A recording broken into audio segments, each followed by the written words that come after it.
Donc face à la crise des gilets jaunes, il faut arriver un peu à se placer. Et du coup, si vous avez certainement entendu dans les médias, même maintenant, si vous mettez Jacquerie sur Google, vous allez voir apparaître plein de choses liées à l'actualité.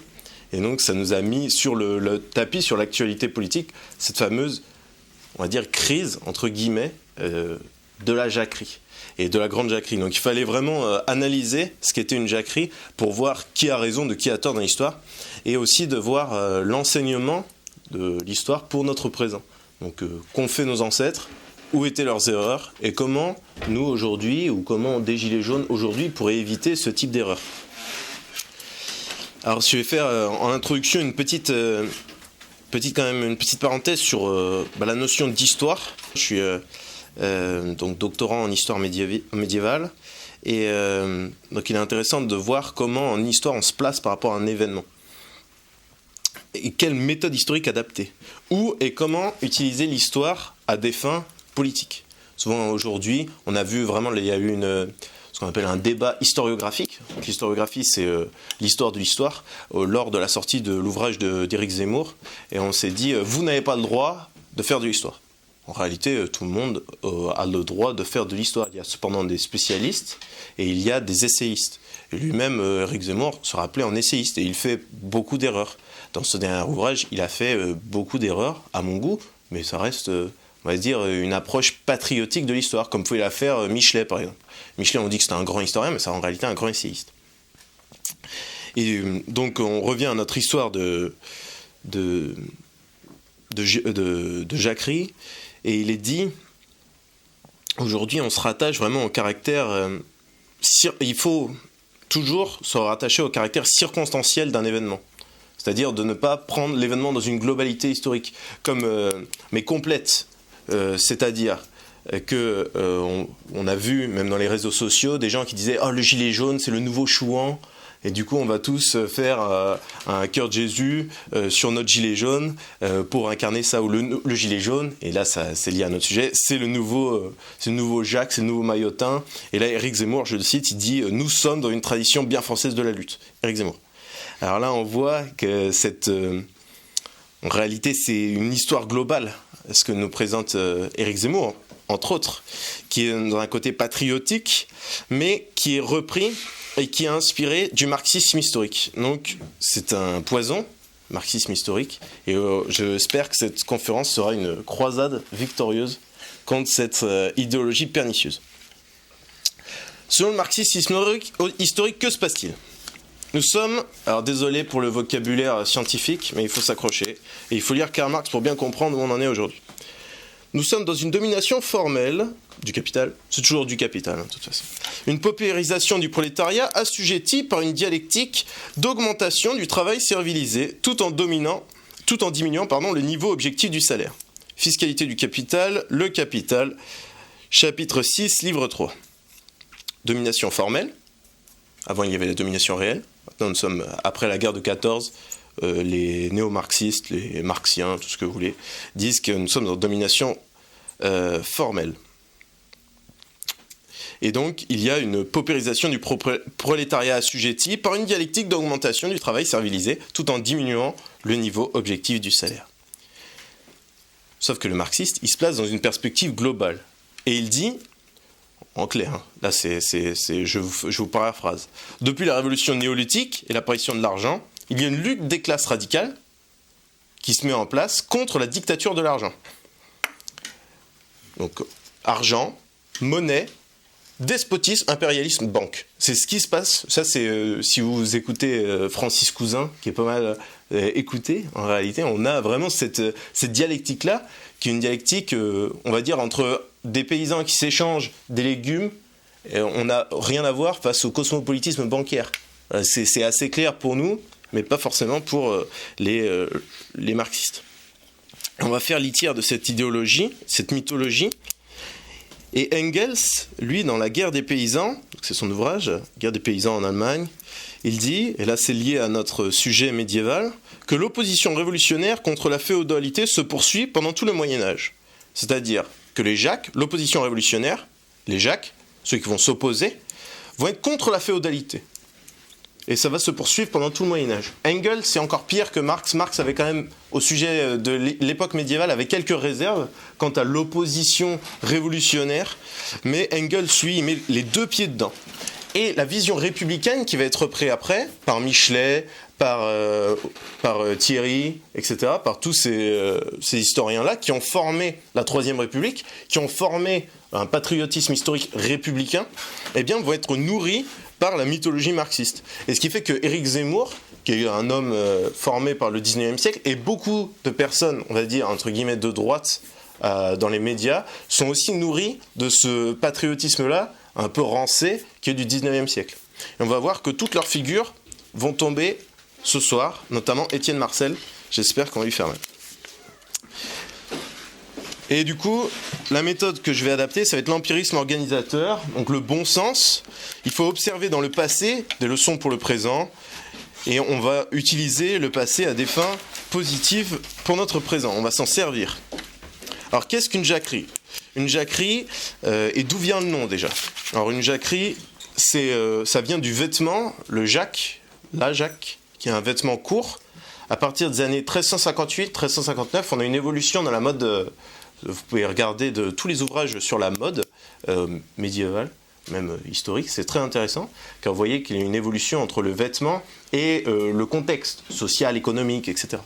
Et à partir des années 1358-1359, on a une évolution du vêtement. La tunique longue qui allait jusqu'à genoux au XIe siècle, mi-cuisse à partir du XIIIe siècle de Saint-Louis, va se réduire au niveau de la taille à partir de 1358. C'est la mode moderne, en réalité. Vos vêtements masculins s'arrêtent au niveau de la taille. Un pull, une chemise, ça s'arrête au niveau de la taille.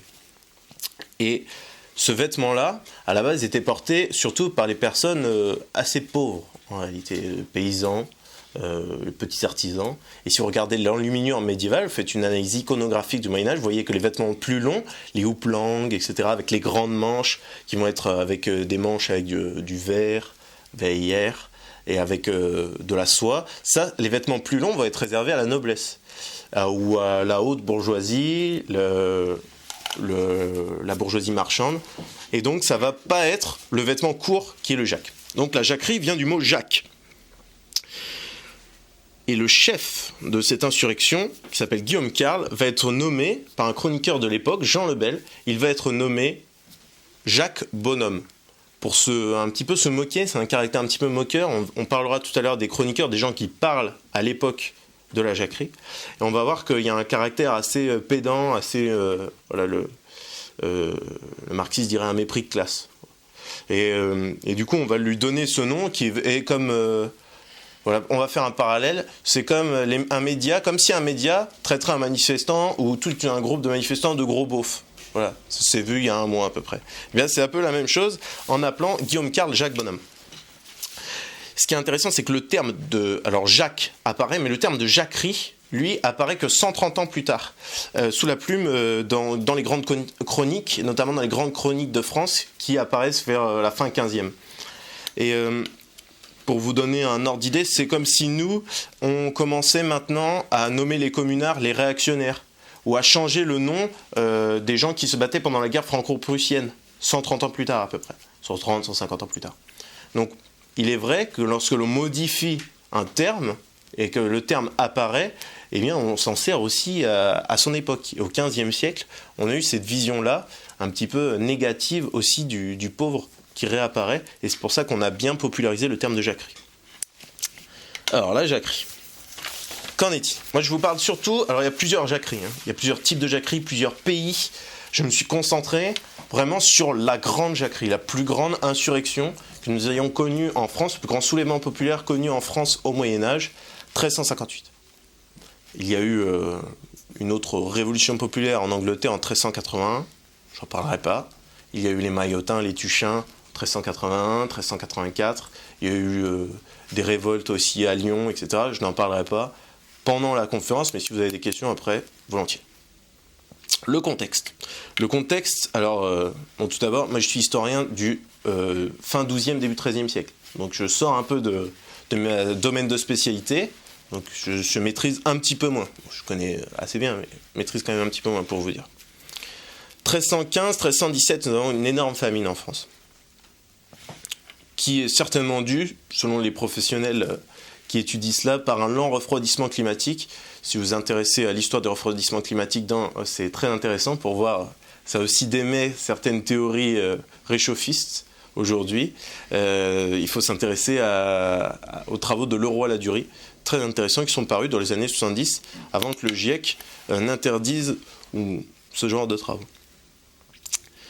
Il y a également une crise épidémique, 10 ans avant la jacquerie, 10 ans plus tôt, 1348, la Grande Peste. Il est estimé qu'un cinquième, voire un tiers de la population décède. C'est énorme. Nous savons maintenant qu'il y a eu donc, vous imaginez, dans cette salle, 1 personne sur 3, elle n'existe plus. C'est vraiment terrible, hein, la Grande Peste, ça a marqué son époque. Ça n'a pas fait un gros déclin démographique, puisque les gens avaient énormément d'enfants à partir. Voilà, Catherine de Sienne, on est juste après, elle est la 16e de la famille, je crois. Et puis après, les parents ont adopté quand même un enfant, pour rajouter.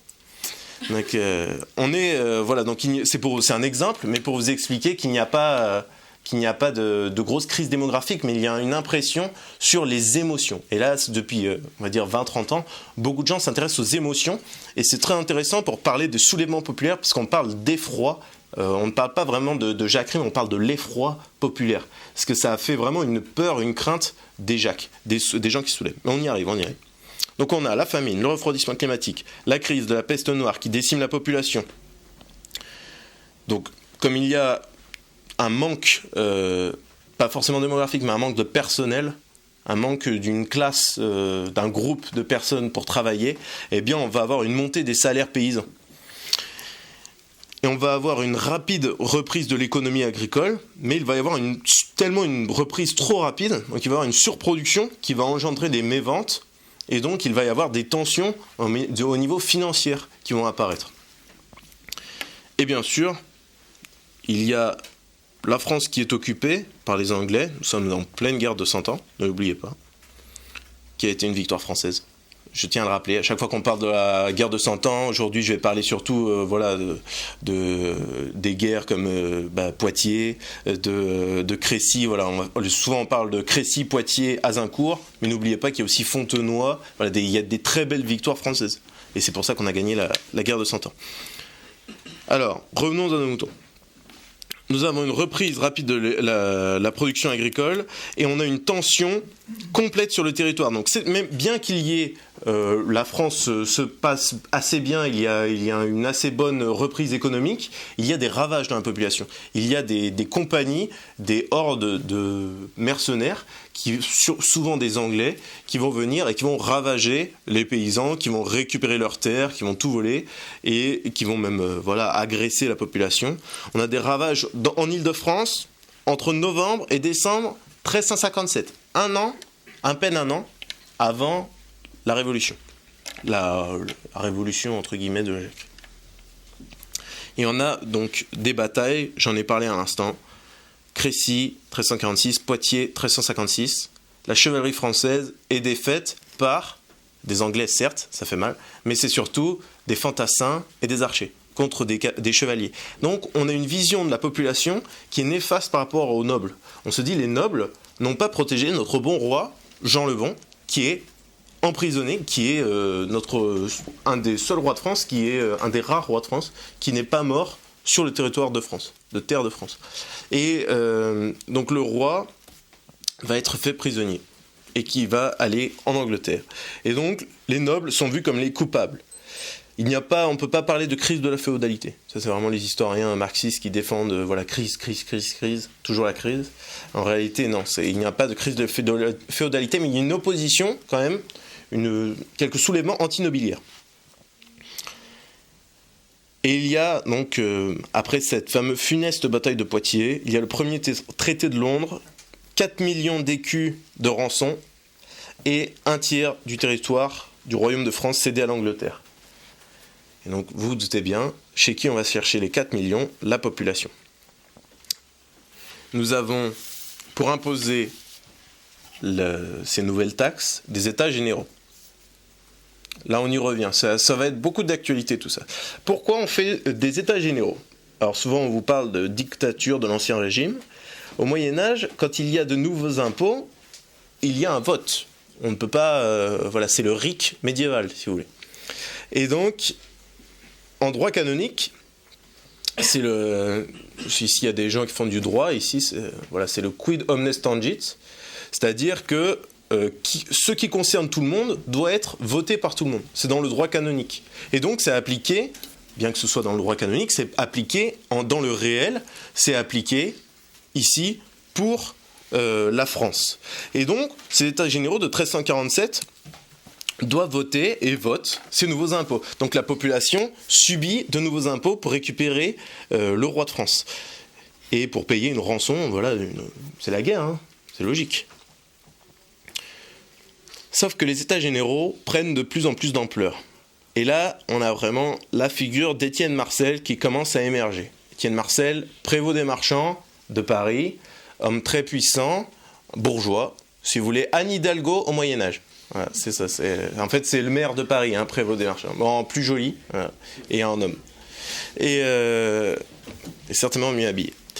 Et du coup, dans les États généraux, à partir... Donc, ils continuent, hein, il y a plusieurs instances qui font que les États généraux se réorganisent. Et nous avons, à partir de 1355, des États généraux qui votent.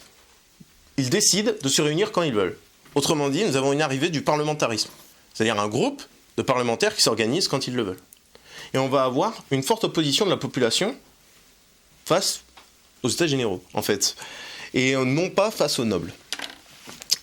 On a des ordonnances assez funestes, l'ordonnance de 1357. Cette ordonnance fait que le roi, ici ça va être donc le roi est captif, mais le dauphin, qui sera le futur Charles V, c'est le sage, qui ici va être le grand héros de l'histoire, eh bien Charles V va avoir son pouvoir complètement réduit et va être vraiment inféodé aux États généraux, l'ordonnance de 1357. Et nous avons ensuite, donc j'organise par plan chronologique, hein. Nous avons le meurtre des maréchaux. Donc c'est une journée, le 22 février 1358, 2000 émeutiers à l'assaut de la demeure royale organisent et vont à l'assaut. Donc derrière tout ça, c'est Étienne Marcel, hein, le prévôt des marchands. Il organise, il attaque la demeure royale, ils sont 2000 et ils arrivent et il y avait 2 maréchaux et ils les tuent. Alors certainement, on ferait peut-être des chroniques un petit peu exagérées, mais que le sang des maréchaux ait même atteint le vêtement du dauphin qui était juste à côté. Donc le dauphin, il y a quand même un côté, quand on a un enfant, que son père est absent, face à 2000 personnes qui sont assez énervées et qui viennent de tuer vos amis juste devant vous, on commence à avoir un petit peu peur.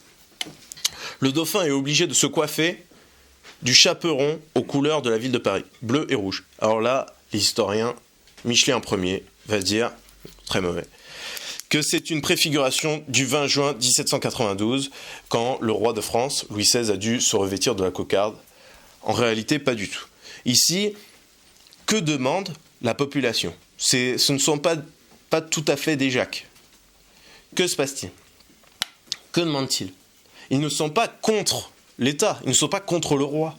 Ils sont réactionnaires, en réalité. Ils ne luttent pas contre un pouvoir tyrannique, car le roi est absent. Ils demandent plus de roi. Ils demandent que le roi assume ses positions. Et c'est pour ça que le fait qu'il revêtisse, qu'il se coiffe de ce vêtement, le fait qu'il se coiffe du chaperon bleu et rouge, indique qu'ils veulent que le chef des marchands, ce soit le roi de France. Donc c'est vraiment l'inverse de ce qui a été vu. On a voulu croire que c'était contre lui et que Étienne Marcel l'aurait presque protégé, puisque c'est le Danton du XIVe siècle, comme disait, Jules Michelet, au sujet d'Étienne Marcel, le Danton du XIVe siècle. En réalité, non. Étienne Marcel ne le protège pas, il est obligé, face aux émeutiers, de le placer en tant que chef du gouvernement, si on veut. Et là, voilà qu'arrive le soulèvement des Jacques. Alors c'est très compliqué, parce qu'on se base uniquement par rapport aux chroniques de l'époque pour comprendre. Les Jacques, eux, n'ont pas laissé, et il y a quelques documents, j'en parlerai, qui nous parlent des Jacques. Les Jacques, nous n'avons pas d'idée de pourquoi ils se sont soulevés. On ne sait pas. Comme les Gilets jaunes, hein, en réalité. On ne sait pas vraiment pourquoi, qui veut quoi, etc. C'est pas très clair. Eh bien, c'est la même chose pour le XIVe siècle. Sauf qu'aujourd'hui, nous avons des réseaux sociaux, nous sommes beaucoup plus maillotés au niveau information, et à l'époque, l'information est uniquement dans les mains du pouvoir, si l'on veut. Le soulèvement, ce qui est intéressant, c'est que ce ne sont pas les plus pauvres qui se soulèvent, mais les zones les plus peuplées, autour de Paris. Et là, on le sait en faisant une analyse topographique, et on voit que les zones, je vais en parler des foyers de soulèvement, mais les zones sont les zones favorisées par l'absence de vignobles. Donc c'est des zones céréalières qui sont un peu plus riches que les personnes qui font du vignoble, mais c'est des zones qui sont aussi victimes du juste prix, des céréales, comme il y a eu une crise avec la famine. La première famine dont je vous ai parlé, avant la Grande Peste, il y a eu une famine en 1315-1317, et à ce moment-là, le roi de France avait fixé le prix, pour éviter justement toutes les spéculations sur les cours du blé, il avait fixé le prix du blé, et donc le blé était resté stable. Et eux, ils veulent juste j'utilise un lexique actuel, moderne, ils veulent plus de financiarisation de leur profession, ils veulent plus de spéculation sur le blé, et c'est pour ça qu'ils s'insurgent. Ce sont des libéraux, si l'on veut. Les foyers de soulèvement, les foyers d'incendie. Le premier, c'est Saint-Leu-des-Serans, près de Creil. Après, nous avons Montmorency, Weimar, les environs de Pontoise. Je vais vous lire un passage des grandes chroniques de France. Dans les grandes chroniques de France, il est dit, le 28 mai 1358, à Saint-Leu-des-Serans, s'émurent plusieurs menus gens de Beauvaisis et s'assemblèrent par mouvement mauvais, et coururent sus à plusieurs gentilshommes qui étaient en la dite ville, et en tuèrent 9. Et ce fait, mus de mauvais esprits, allèrent par le pays de Beauvaisin, et chaque jour croissaient en nombre et tuaient tous les gentilshommes et gentilles femmes qu'ils trouvaient, et plusieurs enfants. Ils abattaient ou ardaient c'est-à-dire brûlaient, ils abattaient ou ardaient toute maison de gentilshommes qu'ils trouvaient, tant forteresse qu'autre maison, et firent un capitaine que l'on appelait Guillaume Cal, et allèrent à Compiègne, Mais ceux de la ville ne les y laissèrent entrer, et puis allèrent à Senlis. Et donc, ce qui est intéressant, c'est qu'ici, quand on lit que ça, on voit des gens qui s'énervent, qui brûlent des maisons. Ils brûlent des maisons ici de gentilshommes, c'est-à-dire des nobles. Ils brûlent des maisons nobles. Je citerai d'autres chroniqueurs après. Et on pourrait se dire, c'est une lutte antinobiliaire. Sauf que lorsque l'on plonge dans la littérature de l'époque, j'ai un extrait, si vous voulez, de la complainte rimée de la bataille de Poitiers. Dieu veille, conforter et garder notre roi et son petit enfant qui est demeuré à soi. C'est très joli. En réalité, dans cette complainte rimée, on a une volonté de la population, une volonté, donc c'était des petites chansons qui étaient populaires, une volonté de protéger le roi. Dieu veille à conforter et garder notre roi, Jean le Bon qui est captif, et son petit enfant qui est demeuré à soi. Son petit enfant, Charles V, futur Charles V, le dauphin. On n'a pas du tout d'opposition nobiliaire. Je continue. Ici, je vous lis une chronique de Jean II et de Charles V. C'est le nom, chronique de Jean II et de Charles V. Alors cette chronique, donc ici c'est plus un vieux français, on va dire, qui est sur la place, et là c'est très drôle, c'est juste avant l'insurrection, on a le roi qui critique les États devant tous les Parisiens, les États généraux. Le roi critique le gouvernement, si vous voulez, le roi est inféodé au gouvernement, mais il le critique devant tout le monde pour bien montrer, pour se mettre la population parisienne dans sa poche, et pour bien montrer l'illégitimité de la population, du gouvernement face à la population, et pour montrer également le lien entre le gouvernement, les États généraux, la bourgeoisie parisienne, Étienne Marcel, et la grande finance, la haute finance. Citation du roi de France Charles V. De toute la finance qui avait été levée depuis les 3 États avait pris le gouvernement, il ne avait eu ni denier ni obol, mais bien pensait que ceux qui l'avaient gouverné en rendront à bon compte. En réalité, le roi demande à la population, au gouvernement, de rendre compte à la population, ce qu'ils n'ont pas fait. C'est pour ça qu'ils se prennent une insurrection. Donc l'insurrection, elle commence le 28 mai. Nous avons Guillaume Calle, donc le capitaine du Beauvaisis, personnalité charismatique, qui réussit à rameuter la population. Il agrandit le conflit. On a voulu le voir, donc c'est celui qu'on appelle Jacques Bonhomme, qui a été nommé par Froissart, qui a été nommé par Jean Lebel comme Jacques Bonhomme, pour un peu se moquer de lui. Vous vous rappelez ce que j'ai dit tout à l'heure avec le beauf, voilà, pour que vous compreniez. Mais lui, Guillaume Calle, on a fait croire que c'était... Augustin Thierry, il fait croire que c'est un minable en réalité.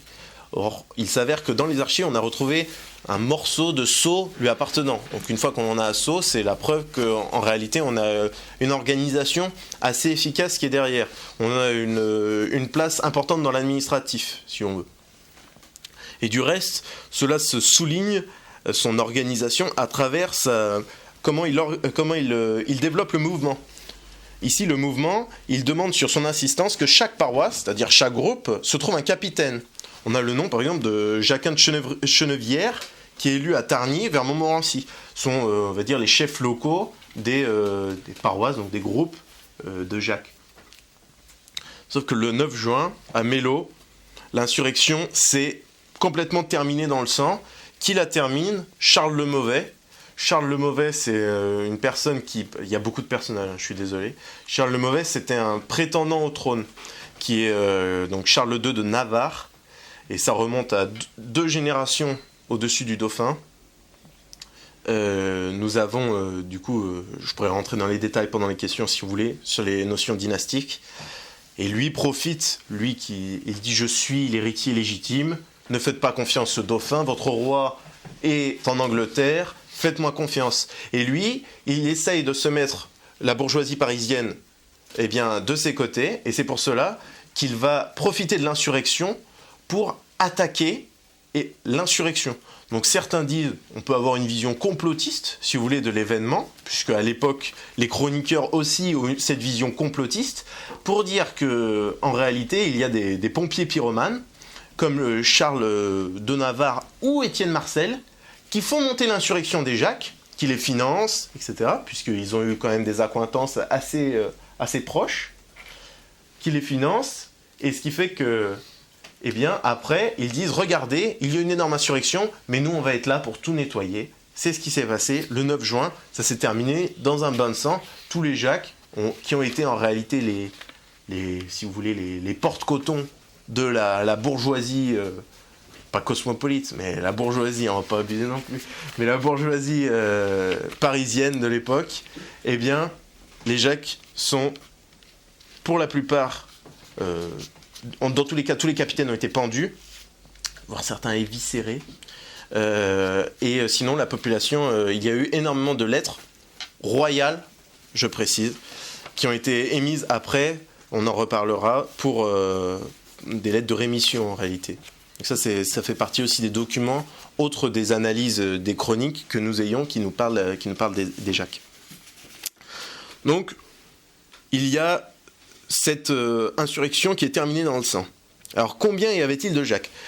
Quelques milliers, on ne peut pas parler de dizaines de milliers. Dans tous les cas, ce n'est pas la majorité de paysans ou de l'Île-de-France. On ne peut pas dire que c'est une révolution, qu'on ne peut pas dire que la Révolution française soit une révolution de l'intégralité du petit peuple parisien. Aujourd'hui, on sait que la prise de la Bastille est presque personne. Les estimations basses sont vers 800 personnes pour la prise de la Bastille. Voilà, une fumisterie, quoi. La lutte, il y a quand même... Donc l'insurrection de la jacquerie en soi se termine le 9 juin. Mais la lutte est détournée complètement par la coupe d'Étienne Marcel et de Charles le Mauvais, qui eux révulsent les Jacques. Ils les abandonnent. Ils s'allient avec les Anglais, et les Jacques et la bourgeoisie, on va dire la bourgeoisie parisienne, abandonnent aussi Étienne Marcel. Vous arrivez à suivre ou pas? Un peu compliqué peut-être. Ils l'abandonnent parce qu'ils se disent, comme ils s'allient avec les Anglais, on a une montée en réalité du sentiment national. On peut le faire remonter à la bataille de Bouvines en 1214, mais ici, là, c'est très clair. Le fait que la population, même parisienne, on va dire les gens des métiers parisiens, s'éloignent d'Étienne Marcel et de Charles de Navarre quand ils voient qu'ils sont le parti de l'étranger en réalité, qu'ils préfèrent utiliser des mercenaires anglais pour contenir les Jacques. Ça, ils se retournent contre lui. au grand avantage du roi de France. Alors le roi de France, où est-ce qu'il était ? Le dauphin. Le roi de France, il est en Angleterre, mais le dauphin. Le dauphin, pendant toute cette histoire, quand il avait vu, même avant la jacquerie, il avait vu qu'il y avait quand même, qu'il avait perdu son pouvoir. C'est l'ordonnance de 1357. Il n'avait plus de pouvoir. Et du coup, il avait quitté Paris. Il avait très bien fait. C'était le 21 mars 1357. Et lui, il avait pris des troupes fidèles et il avait essayé d'attaquer la bourgeoisie directement en faisant une sorte de blocus, de siège, tout autour de Paris pour bloquer surtout le commerce. Et il avait bloqué la Seine en amont vers Montereau. Et donc, ce siège, et qu'on revient à notre histoire de détournement de la lutte et de sentiment national, la volonté de la bourgeoisie de devenir une élite politique, elle voulait, la bourgeoisie, étendre l'élévation sociale qui était possible dans les métiers, dans les corporations, elle voulait étendre ça à la politique. Puisque dans la politique, les seuls qui pouvaient monter, les maréchaux, on va dire ceux qui étaient dans le conseil du roi, il n'y avait pas de nobles, il n'y avait que des nobles, il n'y avait pas de bourgeois. Et donc, les bourgeois, j'utilise le terme bourgeois pas dans le sens marxiste, les bourgeois ce sont les gens de métier, élevés, dans le haut commerce marchand, voilà, c'est pas une classe sociale. De même que noble n'est pas une classe sociale. Et donc les bourgeois veulent atteindre ce niveau-là. C'est pour ça aussi qu'il y a eu le meurtre des maréchaux, c'est pour ça qu'ils voulaient monter. Mais quand ils voient qu'Étienne Marcel, je répète, s'allie avec les Anglais, ils l'abandonnent. Au grand profit du roi de France, qui lui va réussir son siège. On y arrive. Pendant ce temps-là, Étienne Marcel est un petit peu évincé. Celui qui ressort, là pour l'instant, celui qui domine Paris, le roi est en Angleterre, le dauphin est à l'extérieur, il fait son siège, Étienne Marcel est évincé, a perdu le contrôle de la bourgeoisie, il reste que Charles de Navarre, Charles II de Navarre, dit Charles le Mauvais, on l'appelait comme ça à partir du fin 16e je crois. Bon, c'est un peu justifié quand même. Eh bien, Charles de Navarre, lui, il a ramené l'ordre à Paris, c'est lui qui a évité les Jacques, avant il était allié avec eux, il s'est retournement de veste, c'est la spécialité. Étienne Marcel et Charles de Navarre, on retourne sa veste. Homme politique. Et donc, il rentre à Paris le 14 juin 1358 en triomphe et il se pose en chef. Sauf que ça en fait trop. L'assassinat des maréchaux, l'alliance avec les Anglais, Charles de Mauvais ne peut même pas s'installer en plein centre de Paris, il s'établit à Saint-Denis, il est nommé capitaine de Paris, mais c'est surtout Étienne Marcel qui est derrière, et on ne sait pas qui, il y a des théories qui a influencé l'un, qui a influencé l'autre, c'est pas notre propos ce soir. Eh bien, ici, il voulait même être fait capitaine universel, Jupiter, et pourquoi pas. Et sauf qu'en réalité, cela n'a pas marché, grâce à la tactique du jeune dauphin. Le dauphin, il faisait toujours son siège tout autour. Et le dauphin a eu l'intelligence de bloquer, il bloquait du coup l'accès de la Seine, mais il va bloquer le nord. Et en bloquant le nord de Paris, il bloque toute l'économie de Rapière. Donc c'est l'épine dans le pied de la bourgeoisie. Et cette fois-ci, nos Jacques, ici, il y en a certains qui vont rejoindre le roi de France, mais on n'est pas vraiment sûr. Ils se professionnalisent à ce moment-là, ça fait un mois de lutte. Voilà. Donc, puis à l'époque, il y avait des morts, c'est pas... aujourd'hui aussi il y a des morts, mais c'était un peu plus sérieux quand même comme combat.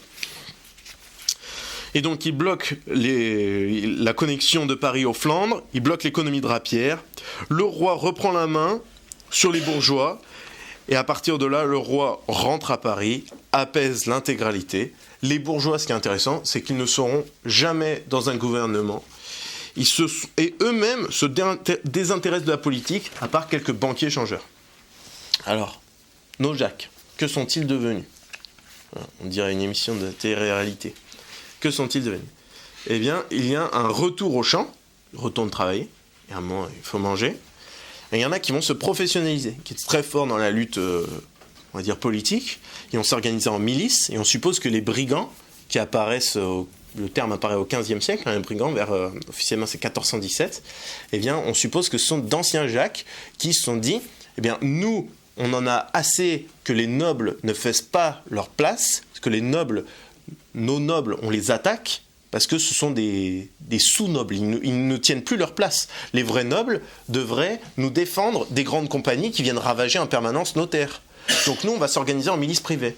Sauf que ces milices privées, il y a eu une énorme insurrection, donc ils se sont dit, on est fort, on est puissant, on arrive à même battre des nobles, à battre ceux qui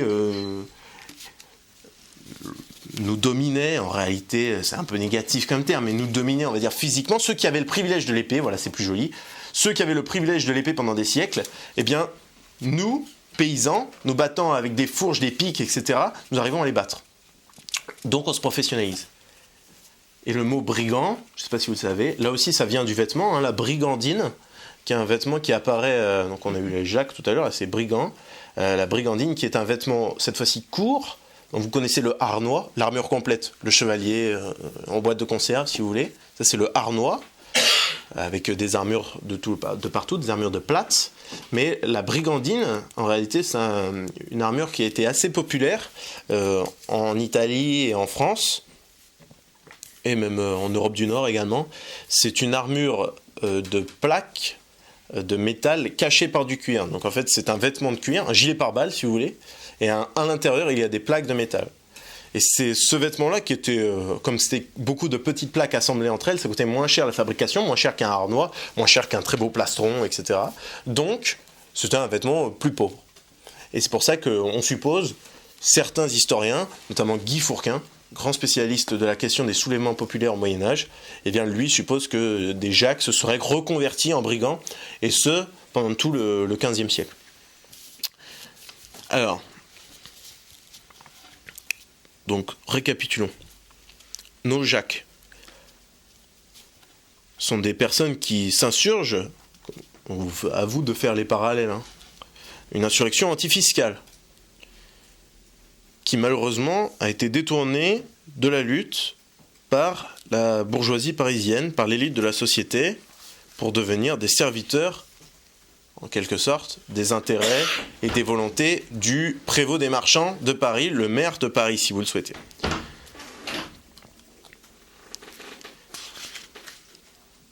Ils ont été, on va utiliser le terme léninien, des idiots utiles de la bourgeoisie marchande, tristement. À leur dépens, bien sûr. À leur dépens. Étienne Marcel. Étienne Marcel, vous avez vu, c'est un traître funeste, donc forcément une figure héroïque républicaine, j'ai envie de dire. Mais que nous disent les Eugène Sue et Jules Michelet. Alors Jules Michelet, je vous ai dit, Histoire de la Révolution, tome 2, page 341, Danton, c'est le Danton du XIVe siècle, qu'il fit créer par les États une quasi-république. Très bien. Eugène Sue, dans Les mystères du peuple ou Histoire d'une famille de prolétaires à travers les âges. Tout un programme, ce titre. Paris, 1885, tome 6, page 371. Au sujet d'Étienne Marcel, toujours l'un des plus illustres citoyens de la Gaule. Alors Étienne Marcel, il est surtout connu des Parisiens, puisqu'il y a une statue devant l'hôtel de ville, très jolie du reste, mais qui, voilà, on voit bien que c'est un personnage assez funeste dans l'histoire de France, qui ne mérite pas sa place. Tout à l'heure j'ai dit traître, mais c'est un peu violent, mais on est sur un personnage un peu, un rat musqué, si vous voulez. Les Jacques vus par les chroniqueurs. Alors, vous allez voir que, on va voir, donc c'est Froissart, autrement dit, le journaliste BFM Télé du Moyen-Âge, du XIVe siècle. Froissart, je fais exprès de faire des ponts, des anachronismes, etc. Froissart, c'est un chroniqueur qui était à la cour d'Angleterre, qui était sous la coupe de la reine d'Angleterre. Donc il est une élite vendue à l'étranger. Jean Froissart. Tome 6 des Chroniques, au sujet des Jacques. Ils déclarèrent que tous les nobles du royaume, chevaliers, écuyers, haïssaient et trahissaient le royaume, et que cela serait grand, bien que tous les détruisent. Lorsque se recueillirent et s'en allèrent, sans autre conseil, sans nulle armure, seulement armés de bâtons ferrés et de couteaux, en premier à la maison d'un chevalier, qui près de là demeurait. S'y brisèrent la maison et tuèrent le chevalier, la dame et les enfants, petits et grands, et brûlèrent la maison. Ils tuèrent un chevalier, et boutèrent en un hâtier, et le tournèrent au feu, et le rôtirent devant la dame et ses enfants. Charmant. Voilà. Alors, quelque chose qui se rapproche un peu plus de la réalité, Jean de Venette, frère carme, d'origine modeste. C'est là où on voit que la tripartition donc, de société indo-européenne entre les trois fonctions, donc entre ceux qui prient, ceux qui combattent, ceux qui travaillent, oratores, bellatores, laboratores, théorisé par Georges Dumézil, secrétaire de Charles Maurras, eh bien, qui fait foi, théorie qui fait foi partout, hein, dans le monde entier, tout le monde utilise cette tripartition qui est nommée par Aldébaran de Laon, un chroniqueur au XIIe siècle, donc c'est du sérieux. Eh bien, ces ordres, la société d'ordre au Moyen-Âge, en réalité, n'est pas une société de classe avec aucun rapport, aucune connexion. On voit qu'ici, un frère carme d'origine modeste ne s'oppose pas aux paysans. Au contraire, regardez ce qu'il dit. En cette même année 1358, en été, les paysans qui habitèrent autour de Saint-Leu-des-Serans et de Clermont-en-Beauvaisis, voyant les maux et les oppressions qui de toutes parts leur étaient infligées, sans que leurs seigneurs les en protégèrent. Au contraire, ils s'en prenaient à eux comme s'ils étaient leurs ennemis, et se révoltèrent contre les nobles de France et prirent les armes. Ils se regroupèrent en une grande multitude, élurent comme capitaine un paysan fort habile, Guillaume Carle, originaire de Mello. Voilà. Regardez, écoutez bien, moi j'aime beaucoup cette phrase, car il dit, donc il parle des mots, et il dit, voyant les maux et les oppressions qui de toutes parts leur étaient infligées, sans que les seigneurs les en protégèrent, au contraire, ils s'en prenaient à eux comme s'ils étaient leurs ennemis.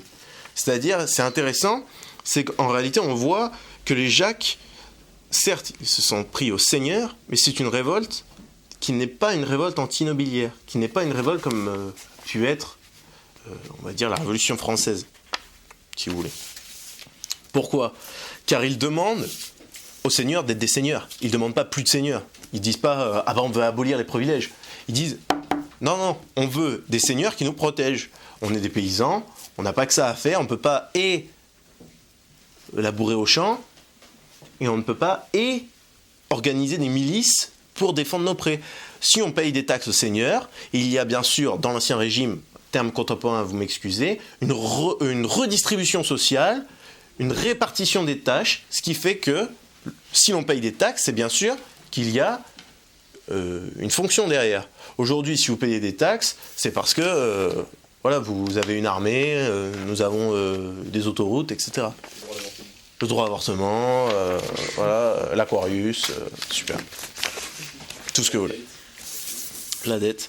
Non, mais il y a quand même un rapport entre la taxe et derrière des vertus positives. Pour conclure, donc le roi, on l'a vu, c'est le grand gagnant de la Jacquerie, il renforce son pouvoir royal, très fort. Il y a une alliance entre le clergé et la noblesse, mais qui n'est pas permanente.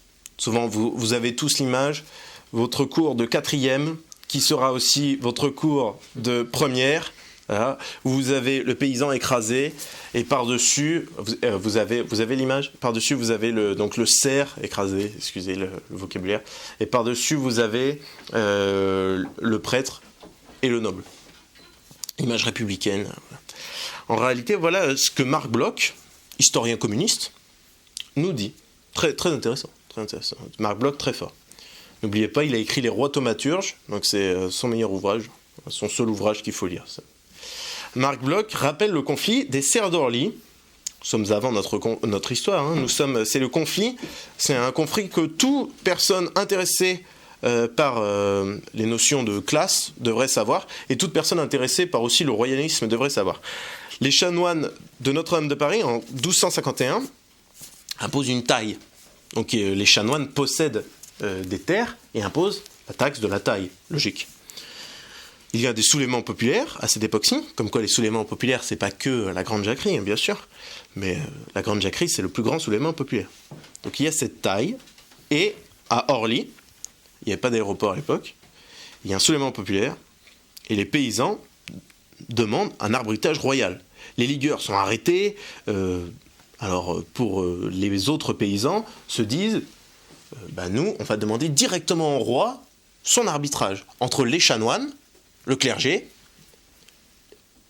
oratores, et les paysans, ceux qui travaillent la terre, laboratores. Du coup, on a l'autre partie, le roi, qui est le bellatores. Le roi à l'époque, bien sûr, Saint-Louis. Et là, qui intervient? Nous sommes en 1263, c'est Blanche de Castille, donc la mère de Saint-Louis. Et Blanche de Castille intervient et elle va immédiatement donner raison aux paysans. La taille est abolie, et même carrément, elle va un peu plus fort, c'est 12 ans plus tard quand même, en lien avec ce conflit qui a été assez long, eh bien le servage est même aboli à Orly.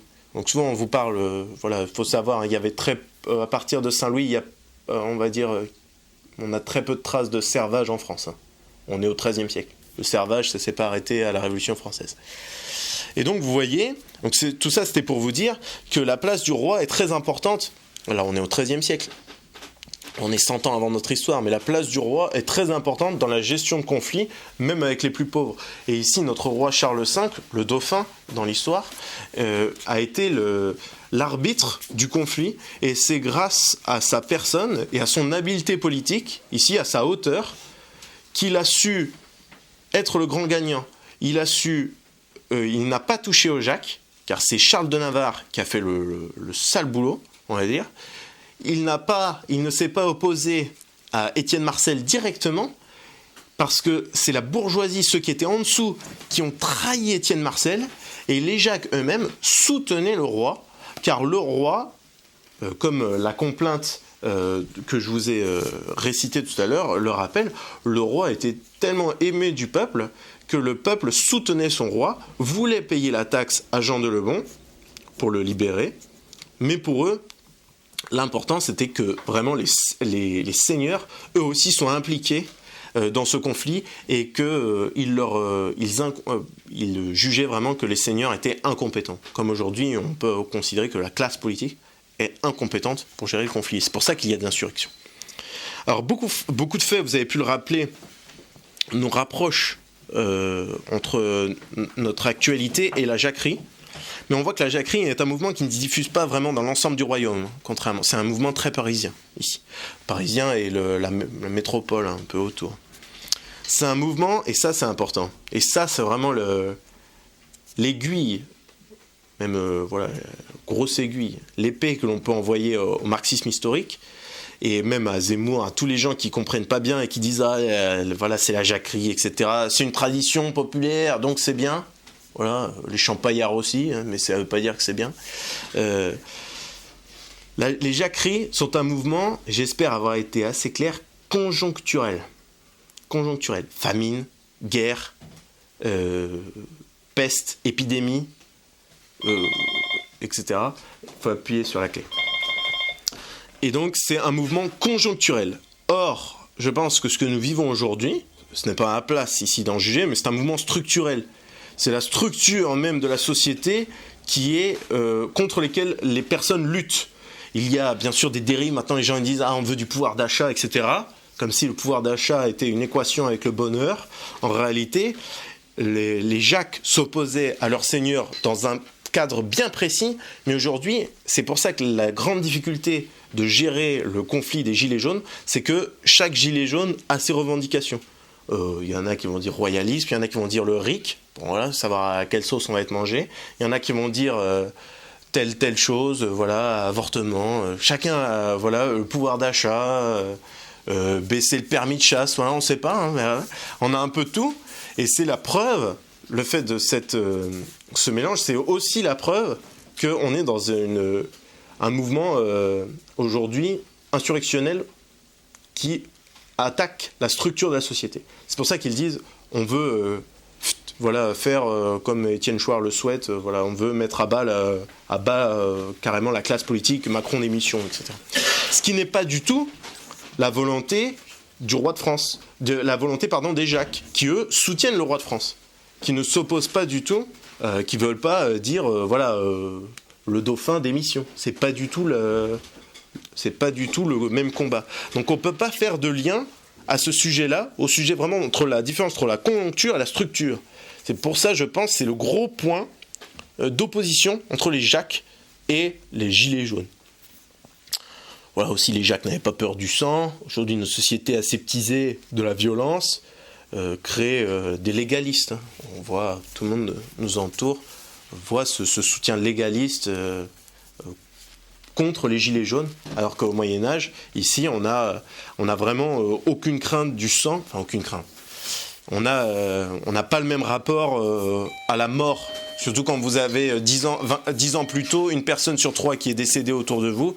Je pense qu'on n'a pas la même émotion, pour prendre un vocabulaire actuel, historiographique, on n'a pas la même émotion entre la mort aujourd'hui qu'à l'époque. Donc le conflit est peut-être beaucoup plus court. Le conflit des Jacques était plus court que les Gilets jaunes. Actuellement, nous sommes plus longs que les Jacques. Mais ce conflit aujourd'hui est un peu plus aseptisé quand même. Bien qu'il y ait des images, etc. Et, enfin des faits, pas que des images, mais il y a des faits. Les Jacques ont été rejoints par les nobles. Des nobles ont rejoint des Jacques. Le clergé, des prêtres ont rejoint les Jacques. Aujourd'hui, on voit un peu de prêtres rejoindre les Gilets jaunes, un petit peu, c'est pas mal. Mais on ne voit pas d'hommes politiques vraiment être présents dans la lutte, à part voilà, des gens du Gers, quoi.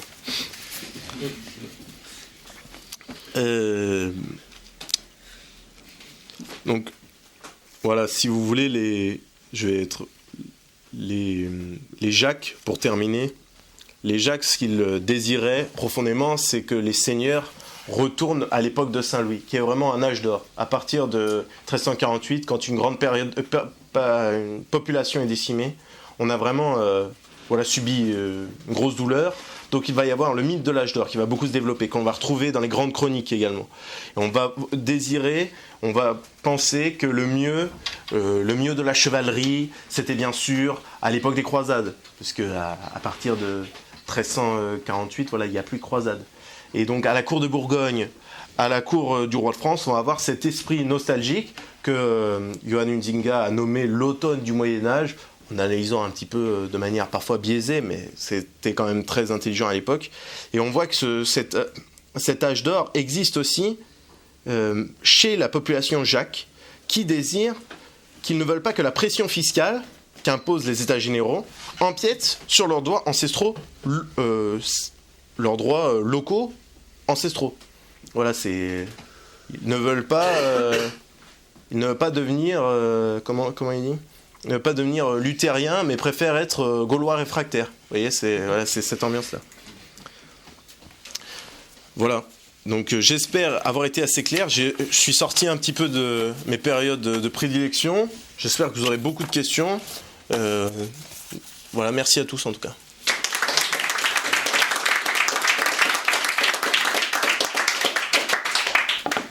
Une question.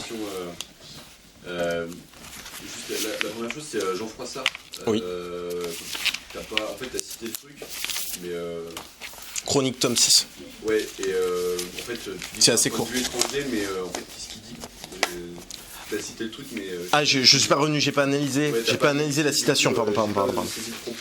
Ah oui, c'est quand il dit, voilà, alors Jean Froissart, donc je vais pas relire, hein, vous voulez que je relise, ils disent que ils attaquent sans armure, donc là c'est assez normal, on suppose que c'est certainement déroulé ainsi, mais il dit qu'ils brisent les maisons, qu'ils tuent des chevaliers, d'accord, hommes, femmes, enfants, peut-être déjà il exagère, après ils disent qu'ils prennent le mari, ils l'embrochent, ils le font cuire et ils le mangent. Là, on suppose une légère exagération. On pense que voilà. Et en réalité, on voit, et c'est ouvert chez lui, qu'il a un point de vue, comme tout historien, mais ici qu'il a vraiment un engagement anglais. Nous sommes dans le contexte de guerre de 100 ans, et du coup, il va soutenir. Pas vraiment, c'est assez compliqué sa position sur Charles de Navarre, mais il va vraiment soutenir l'occupant anglais. La France est occupée, et un tiers du royaume doit revenir à l'Angleterre, selon le premier traité de Londres, 1357. Donc ça devrait plutôt justement dire, voilà, c'est super, non, mais il n'est pas... stabiliser le pouvoir royal. S'il voulait porter atteinte à la France, il aurait plutôt... Bah non, parce qu'il soutient la classe nobiliaire et la bourgeoisie marchande, qui est, à cette époque-là, surtout la bourgeoisie marchande, qui est le soutien des Jacques, avec Étienne Marcel, et du coup, il les critique, parce que eux, à cette époque-là, ne sont pas alliés avec les Anglais. C'est après qu'ils s'allient avec les Anglais.